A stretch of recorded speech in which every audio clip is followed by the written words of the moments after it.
విశ్వసుందరి పోటీలను తెలంగాణ సర్కార్ ఘనంగా నిర్వహించడం దేశానికి ఆదర్శమన్నారు టూరిజం మినిస్టర్ జూపల్లి కృష్ణారావు. రాష్ట్ర అవతరణ దినోత్సవం సందర్భంగా మహబూబ్ నగర్ జిల్లా కలెక్టర్ ఆవరణలో జాతీయ జెండాను ఆవిష్కరించారు మంత్రి. అంతకుముందు అమరవీరుల స్తూపం దగ్గర నివాళులు అర్పించారు. అమరవీరుల కుటుంబ సభ్యులను సన్మానించారు మంత్రి.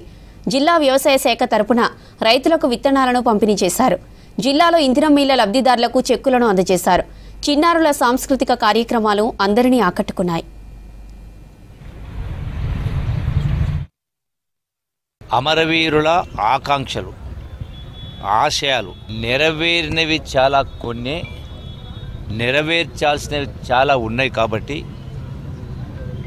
ఈనాటి కాంగ్రెస్ ప్రభుత్వం ఆ అమరవీరుల ఆశయాలకు, ఆకాంక్షలకు అనుగుణంగా ఎన్నో అభివృద్ధి సంక్షేమ కార్యక్రమాలు జరుగుతూ ఉన్నాయి. సామాజికంగా వెనుకబడ్డటువంటి అట్టడుగున్నటువంటి ప్రజలందరికీ కూడా సమాన హక్కులు, ఆర్థికంగా, సామాజికంగా, రాజకీయంగా అందరితో సమానంగా